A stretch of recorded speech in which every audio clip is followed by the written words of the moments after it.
that's when we say we switch. It's pretty much Okay, so now it is time to start this session. Good afternoon, everyone. My name is Yoshiro Yoneya from JPRS, which is JP Registry. So I was involved in IETF internationalization work for more than 10 years. So this is my pleasure to speak about internationalization at here. So some of you seems expert in internationalization. So please let me know if I say something wrong. Okay. So today I introduce the Precis and internationalization work in IETF. So I do not talk the detail of the Precis or some protocols, but I'd like to talk further the concept of the internationalization in IETF work.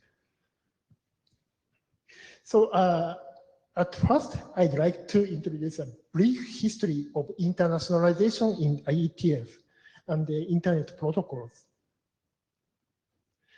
So at the very beginning, the internet was ASCII only, but it was enough for researchers because in the beginning, the internet was the start in the United States, because, so their native language English. So ASCII was enough for them. And many of researchers, even they are not native English, they know English because they have to communicate each other in English. So ASCII, which is consist from ASCII English letters and digits and some punctuations are enough.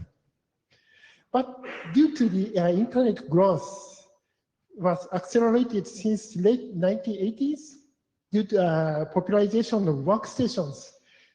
So I don't know how many of you know the workstation is, but that was a very visualized unique stations for the engineers.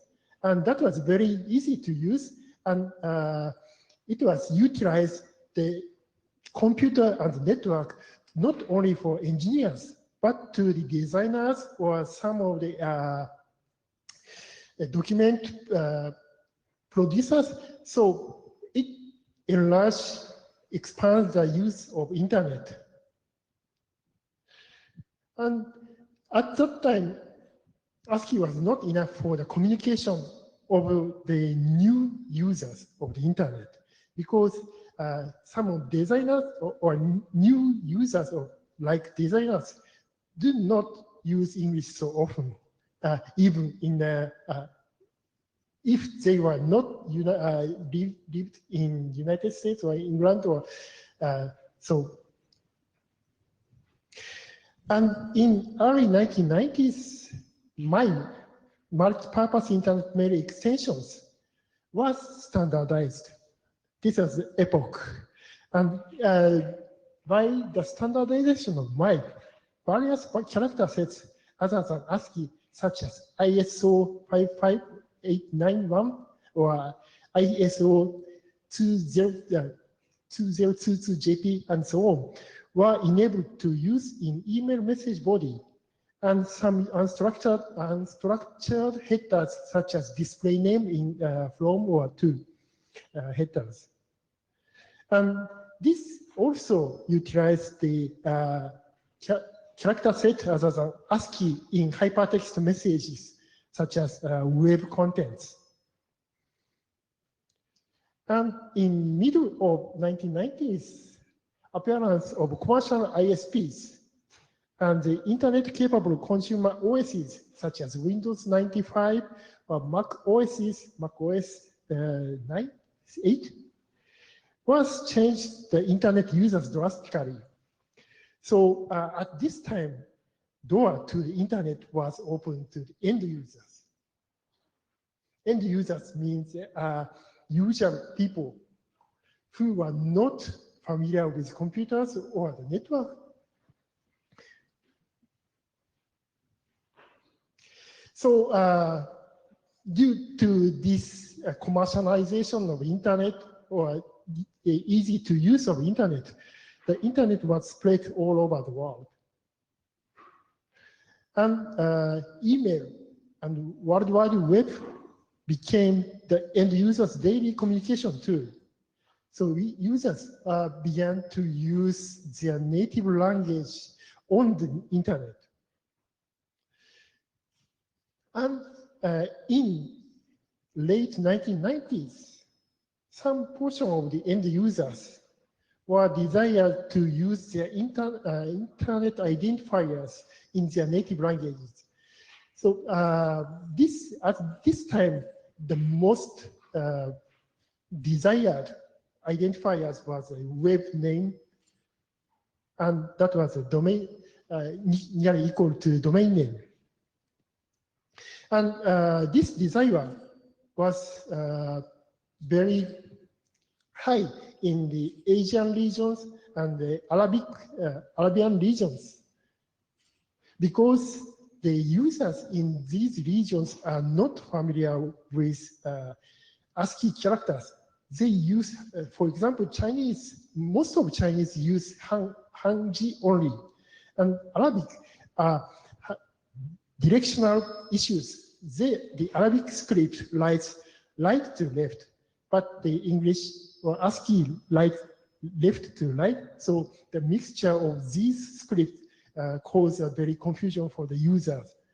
So the demand for internationalization of their identifiers getting higher, other than the contents of the web or emails.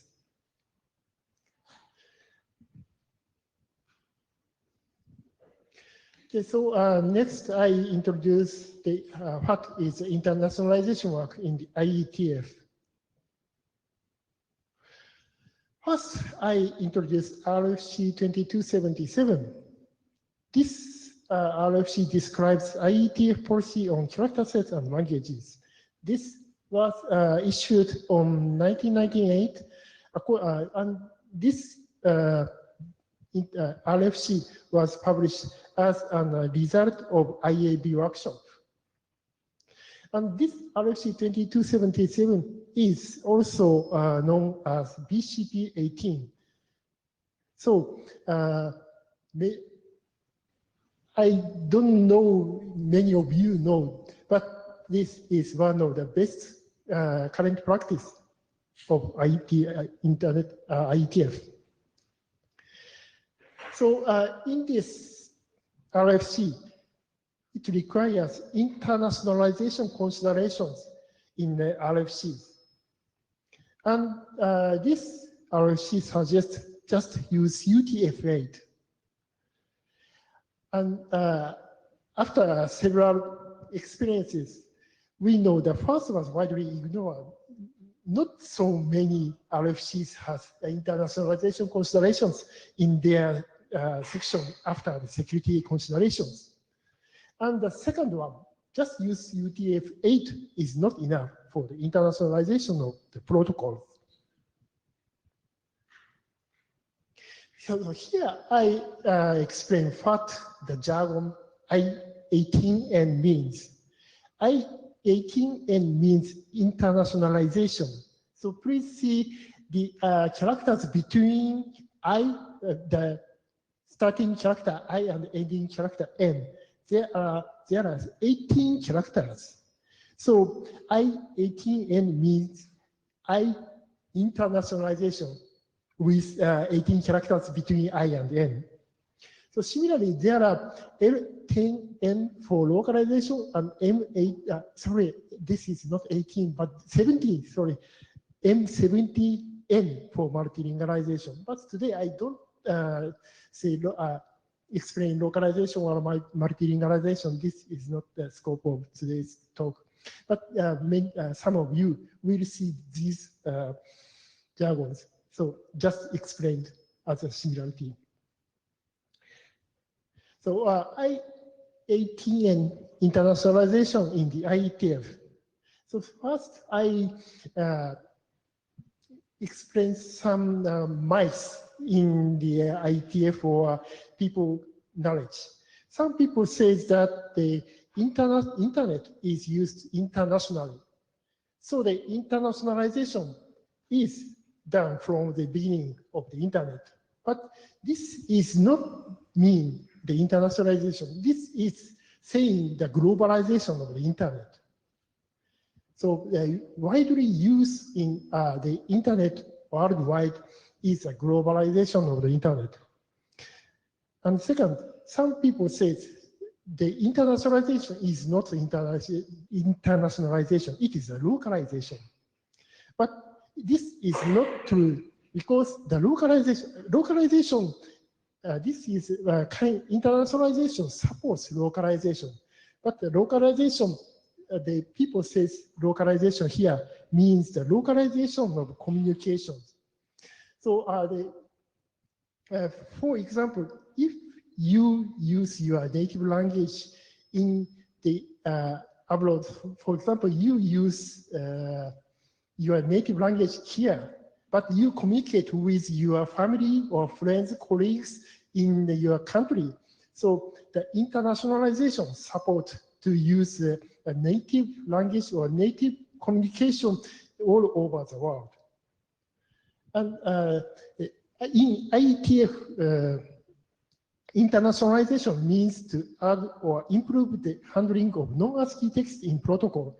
This definition is cited from RFC 6365.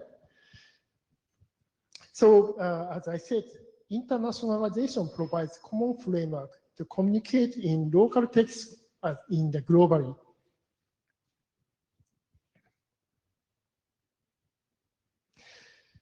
So next I introduce internationalization of identifiers in IETF. The first one was the IDN. IDN stands for Internationalized Domain Name.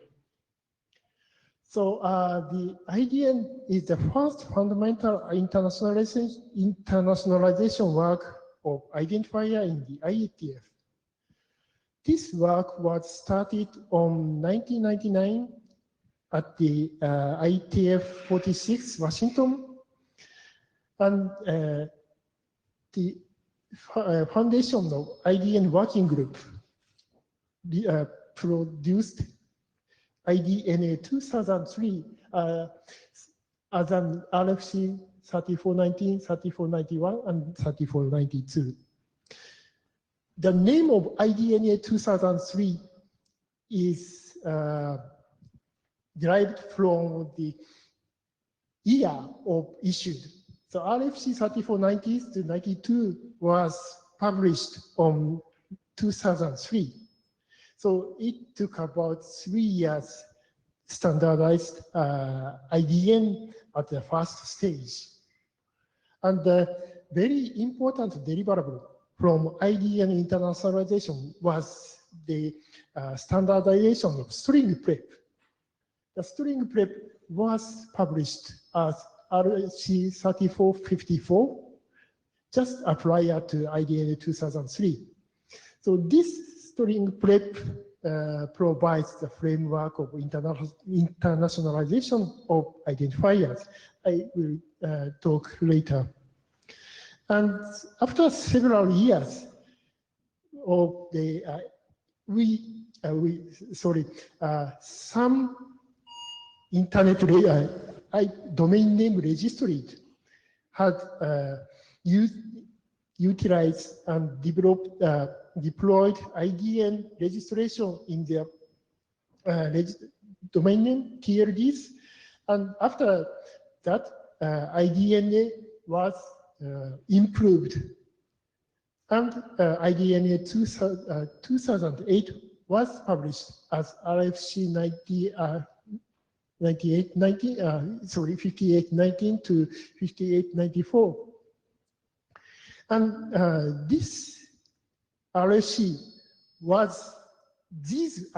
were published on 2010, but the architecture of IDNA 2008 was confirmed on 2008. So this architecture is called as IDNA 2008.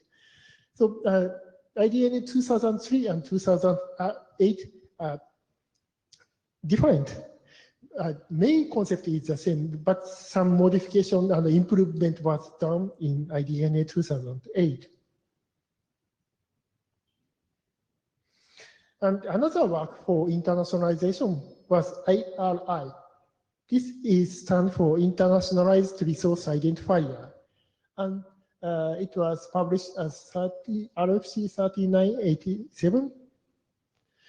And the update work for IRI is in progress at W3C, World Wide Wide Consortium.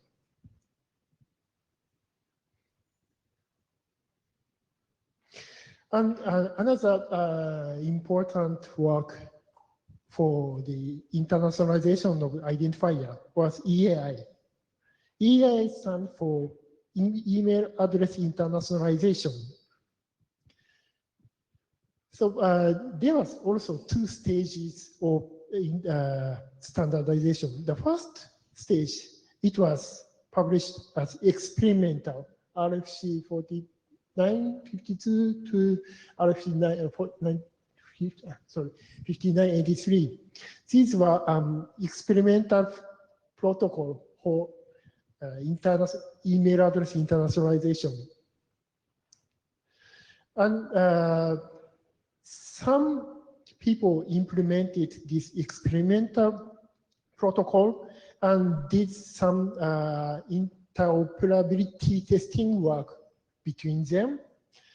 And they find some issues in experimental protocols. And after that, new work for EAI started, and then EAI is standardized as a standard. So RFC 6530 to 6858 were standardized as an EAI standard. As you see, some of the standards are decreased from experimental because they changed the architecture slightly.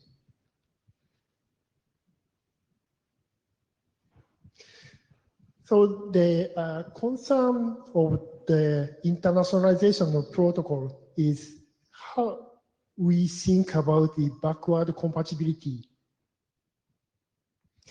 So the IDN work has considered about the backward compatibility. That means the how to use simultaneously internationalized domain name and ASCII domain name in a current, at that time, current means at that time, using DNS software or web software like that.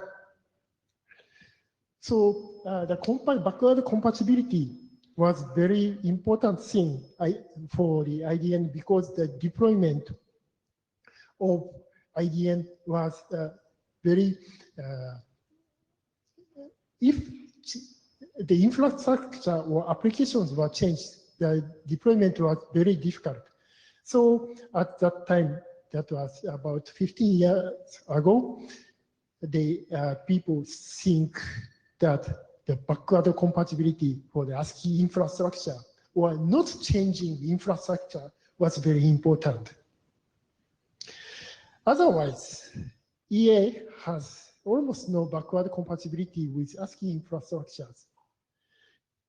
This was the design choice was done in experience after the experimental protocol and the IDN experiences. So the EAI the people related to EAI thought that to obtain backward compatibility with existing infrastructure was very difficult, because EAI address require, so there are many intermediate systems for the mail deliveries, email client and email transmission agent, and spool or mail delivery mail pool. And so those must be understand EAI. So if they understand the EAI, then the softwares for the handling EAI have to be updated. So if they have to update, it should be much clean to internationalization or using no ASCII characters. So EAI was decided to keep, to not keep backward compatibility. So this design choice depends on the balance of the deployment of the protocol or easiness of implementation.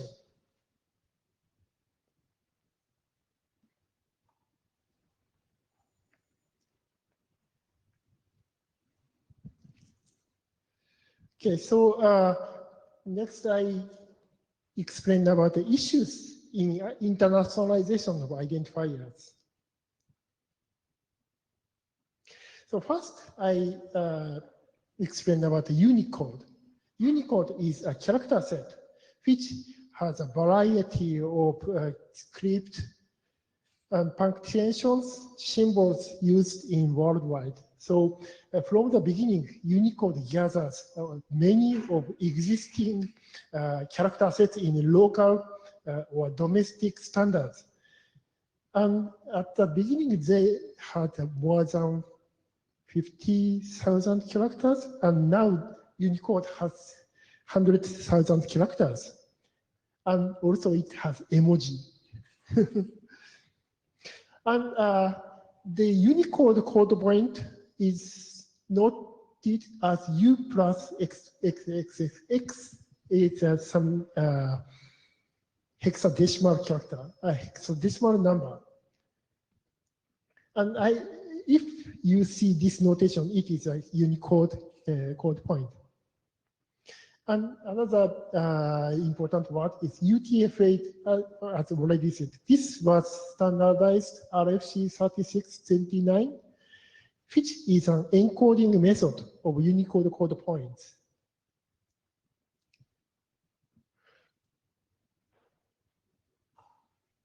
So in previous slide, I said just use UTF-8 is not enough. And I explain why not just use UTF-8. So just use UTF-8 is almost okay in content. So because end users can recognize what is displayed on the screen. So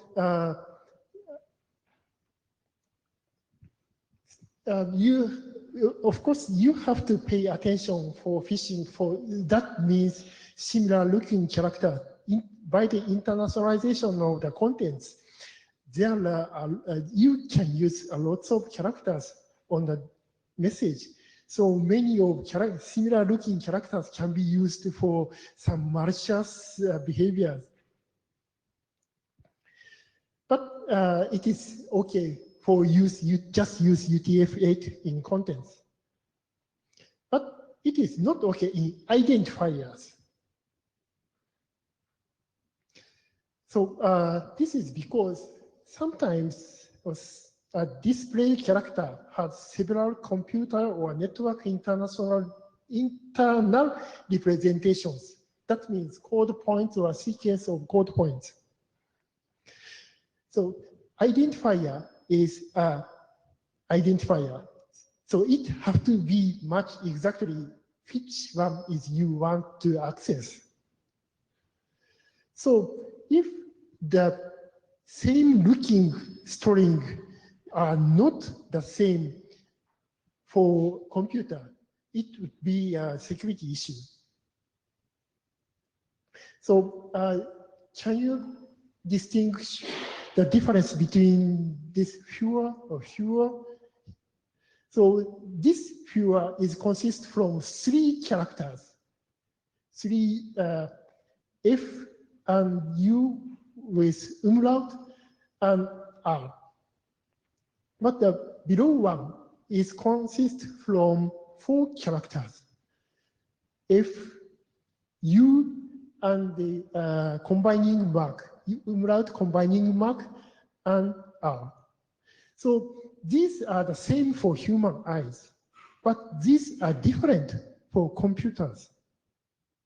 So if you want to use fewer for identifiers, but some bad guys use this fewer for deceit users, then if these are the different, it causes very serious security issues. And here I'd like to talk about what is the same. So for handling characters, there are many things to think about the same. So case is one example. So small a and large a, perhaps all of you think that these are the same. And this example shows a small I and large I or upper I with dot above. So perhaps many of you have never seen this character. This character, I above large, upper I above the dot, is used in Turkish or Armenian. I'm sorry, Turkish. So this conversion between small case or uppercase depends on the language. And this is a estate in German. This is a small case, and the large case is SS. But SS, small case for the SS is here. So estate, the upper conversion to uppercase for SS, and the conversion from SS to SS, that's not the same. This is causes a round trip problem. So the case we have to see for the internationalization we identify that we have to think about what is the same for the case. And next one is mapping. ZWJ means a zero width joiner. This is used for a phrase to separate, but this character does not appear on the display. So if this character is used in the identifier, you see nothing but it is used.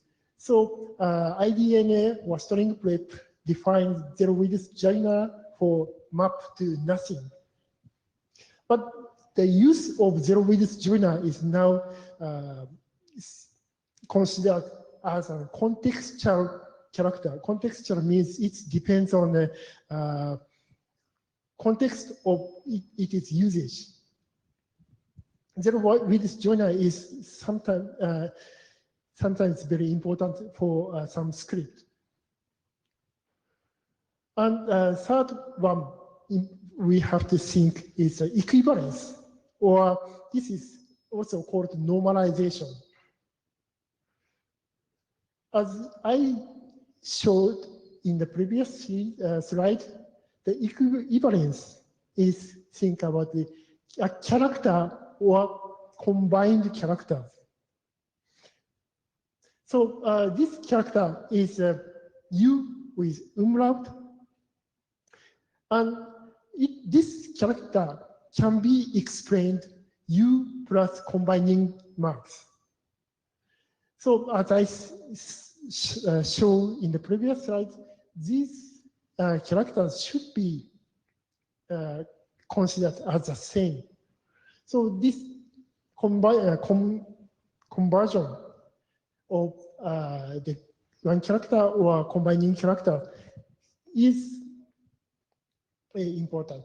And other example is width of character. Some character has a width property for historical reasons. This is a Japanese kana. Japanese kana historically has a half width and full width form. And this equivalence is considered known as compatibility. So the canonical and compatibility has also C in the beginning. So compatibility in Unicode use K to distinguish canonical or compatible. So these sameness of differ from the protocols. So if you design your protocol and you think about internationalization, you should think about this. And this is now guided by Precis I explain later. So to understand Precis, I first introduce what is the string prep is. As I said, string prep is a deliverable of IDNA 2003. It defines framework for preparing. Preparing means some pre-process of case mapping or mapping of some special characters or normalization. And this preparation is for compare of identifiers. So as I said, the importance of the identifier is how it is the same, how to match it is the same or not. And string prep provides some profiles to select options to prepare the sameness. So string prep provides 4 options. The one is mapping, and the mapping means a case folding and convert to nothing like zero width joiner. And the next step is normalization. And in string prep, the normalization is only in normalization with compatibility. And the third one is a prohibit check. So this means that for example, new line or horizontal tabs, such control characters are prohibited to use in identifiers. And the last one is BD check, BiDi. So what is BiDi is explained next page. Okay, BiDi means bidirectional. Some scripts such as Arabic or Hebrew have property to right to left. And mixed use of right to left and left to right. Sorry, this is not right here. I was confused, sorry. And this mixture's use of bidirectional characters cause very big confusion. So this is Arabic, written in Arabic as Arabic language. So this Arabic language, this is written from right to left. And if I replace the white space here to the period, then the display order is changed as this. Arabic language, but the representation is only a difference between these is here, but the display is drastically changed. So this causes a very big confusion because dot is used in domain name. So mixed use of right to left or left to right characters, property characters, cause very big confusion for the human eyes. So, yeah. I don't think that if you replace the space in IETF, it should actually start, because most of these characters are so-called weak.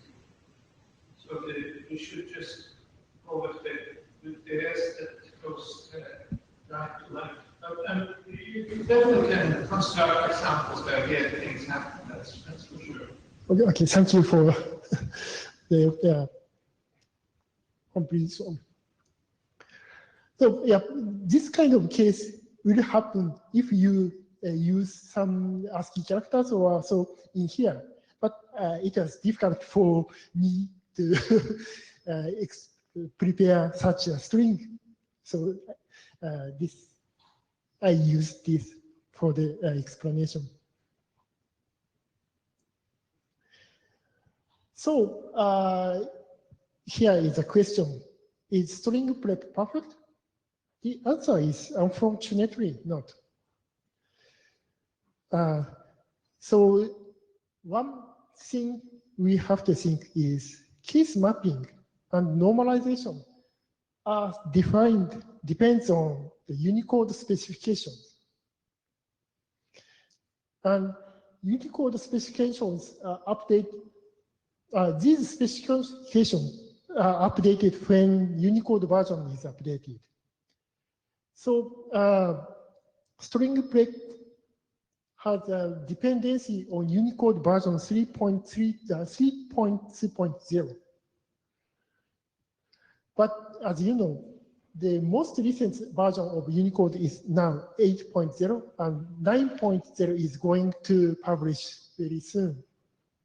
So, thank you.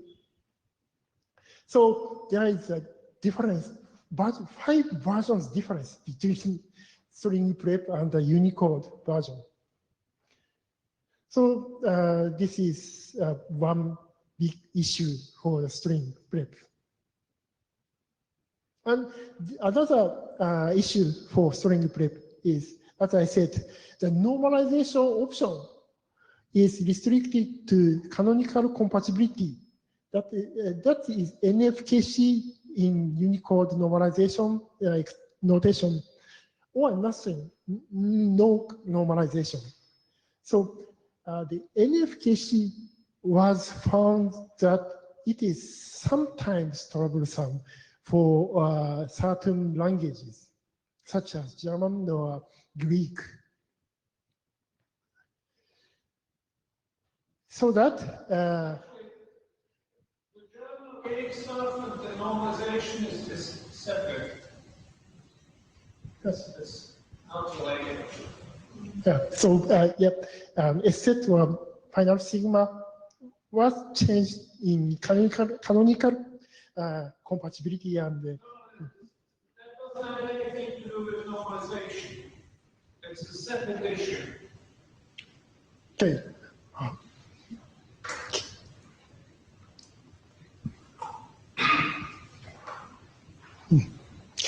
Okay, thank you. So that's the IDNA 2008 addressed those issues regardless of string prep. So IDNA was updated. And how about string prep? Was it updated? The answer is yes. And the updated string prep is now called Precis.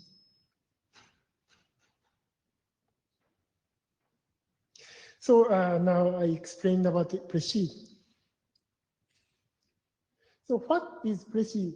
It stands for Preparation, Enforcement, and Comparison of Internationalized Strings in Application Protocols.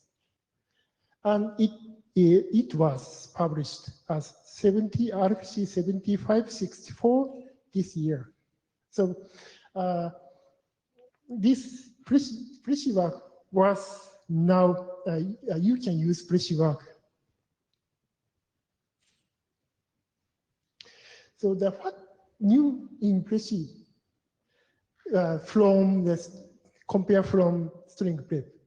One is a Unicode version agility as well as IDN 2008. And it provides variety of normalization options that is not restricted to NFKC, but it provides the options NFC, NFD, NFKC, and NFKD.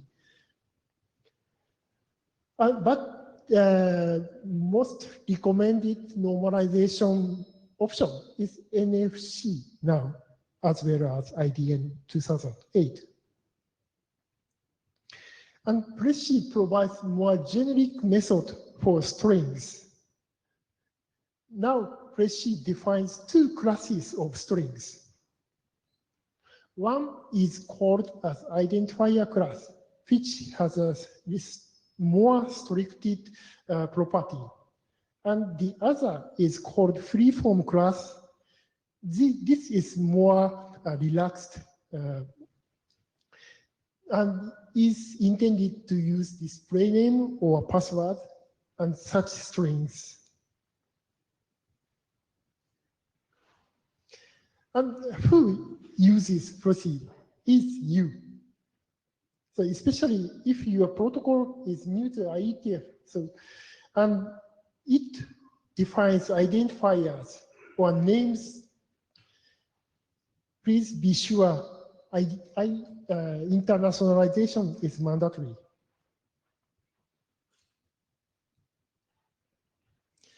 So how you use Precis?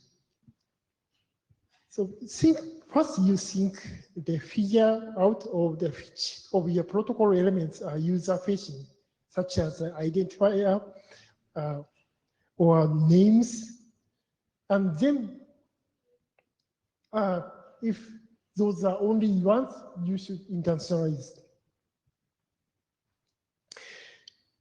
And figure out which of these elements are identifiers. If it is string to designate a certain people or place or resource services on the internet, please use identifier class. Otherwise, please use freeform class.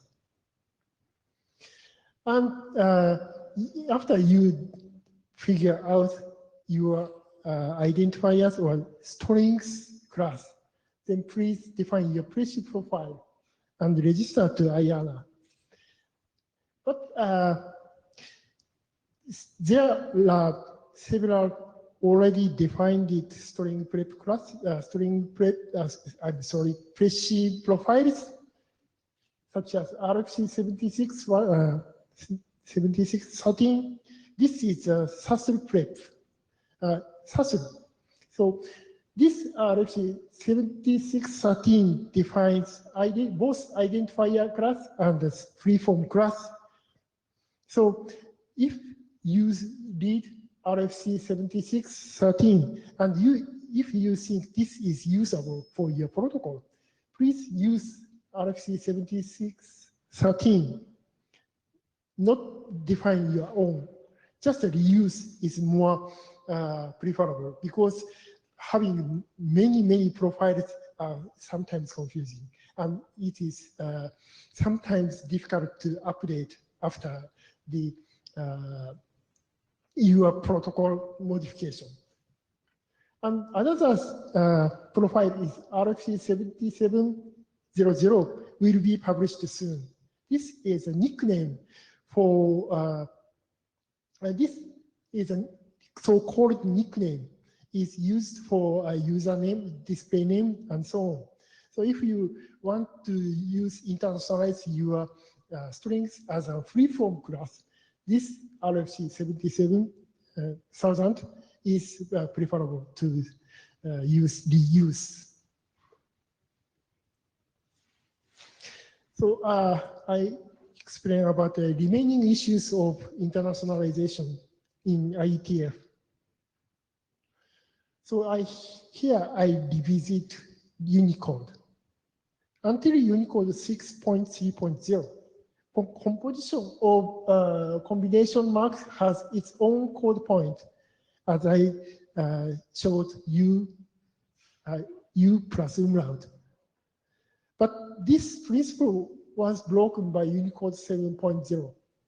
So the example is Arabic letter B with Hamza above. This character has a one code point, and this character is combined with Hamza and so B and Hamza above. But this character do not have the code point. Excuse me. These combinations do not normalize in NFC to this character. So the principle we means IETFers believed for the Unicode was broken by this introduction of this new character. So this was a big concern in IETF and discussed in the lucid list. So these issues was discussed in IAB heavily, and IAB published statement as this document. But still, IETF don't have the solution for this issue. And the other issue for internationalization is variant. So what variant means is that some languages, the variants exist in some languages and script.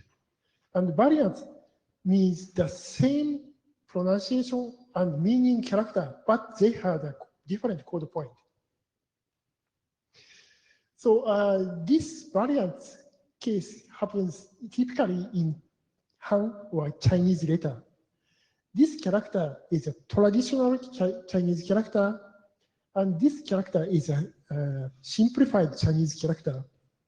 These characters have different code point, but the pronunciation is the same, and the meaning is the same.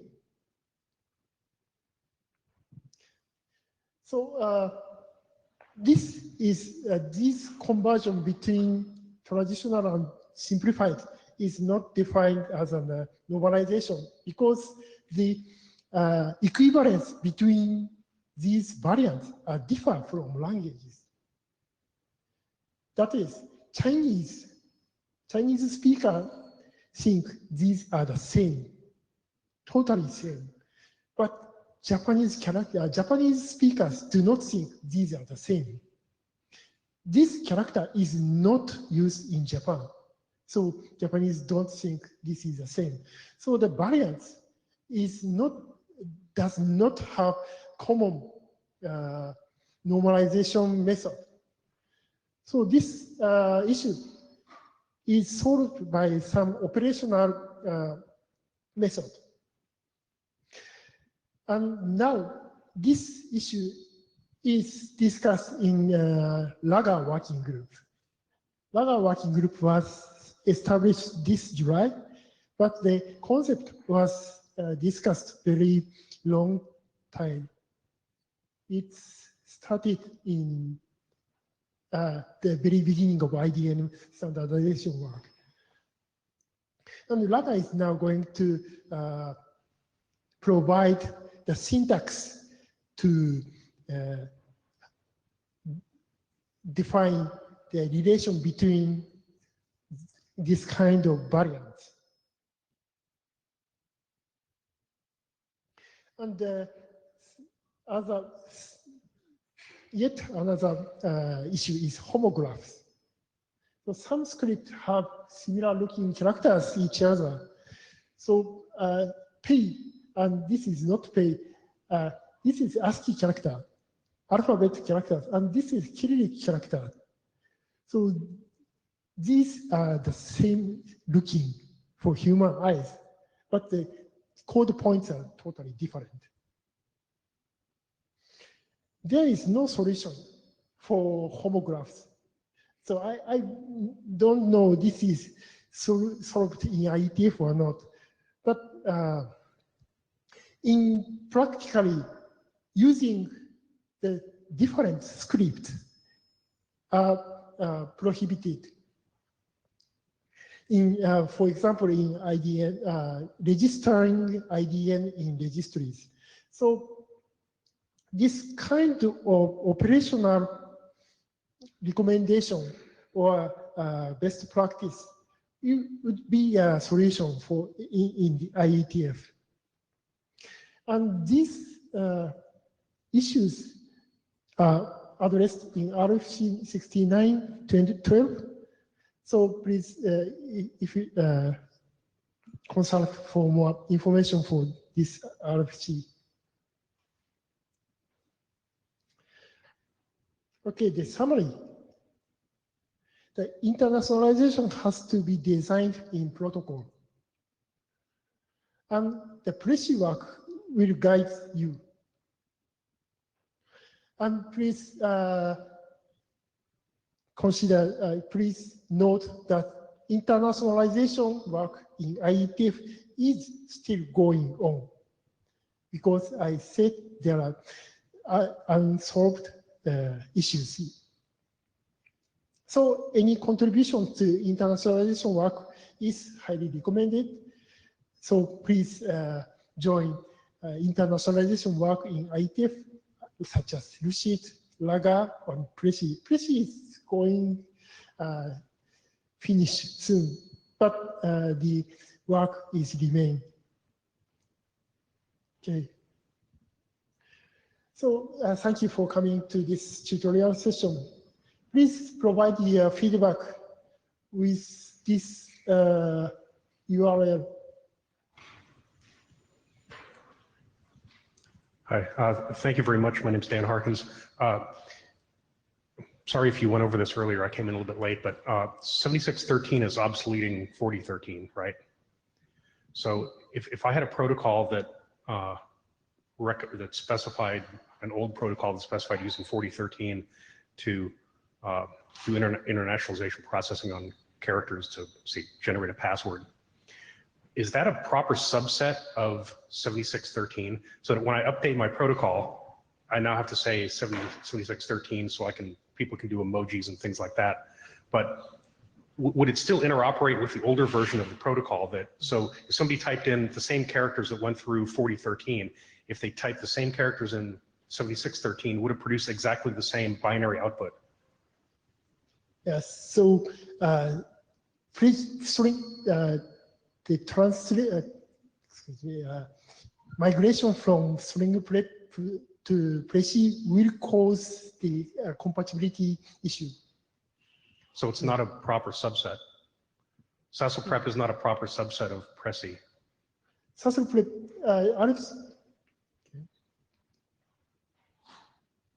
RFC 7613 is a SASL prep, Precis profile for SASL. Yes. So, but that's obsoleting 4013. Yeah. So 40. So if I was to type a character using 4013, and it turned into a binary string of bits. Yeah. And I was to go type that exact same character using 7613 rules, would it produce the exact same string of binary bits? It is not assured. It's not assured. Okay. You know, this is very bad. Case? Yes. Yeah. This character is mapped this way and this way in the other standard also. Yes. For example, one is well-known example is SZ. String prep convert that does not allow to use SZ. Is that in state level or is that just in enter? I mean, I don't know. I mean, these are things that you know, there's so many characters, so that in general, it's just impossible to have everything in your head. Yeah? So you actually have to go and check the tables. But if you find an example where, if you find a single example where it's not that is something difficult, then you can answer your question. Unfortunately, that would be very difficult because it's one of those problems where it's impossible to debug because people type in a password on both sides and they don't interoperate, right? And they go, there must be some problem, right? Yes.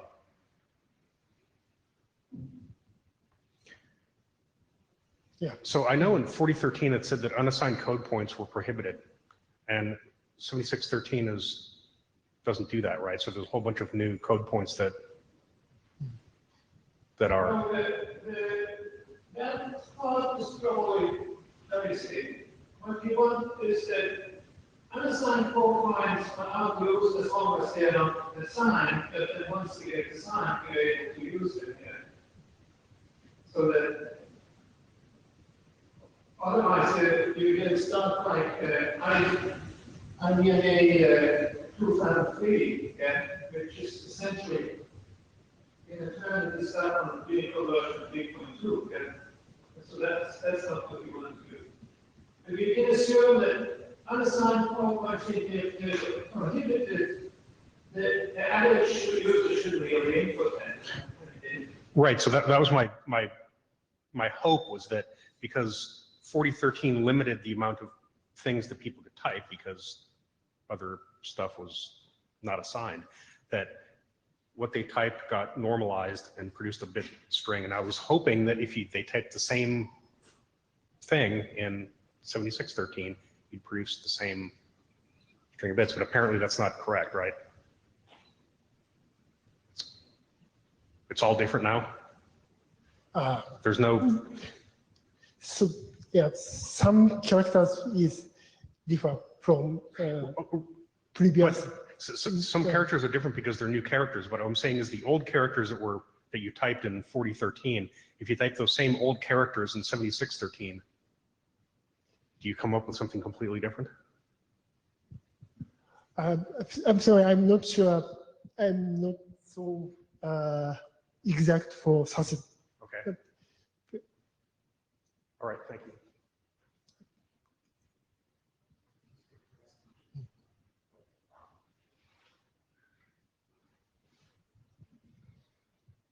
Yes. Other questions? If not, my session is finished. Thank you for coming.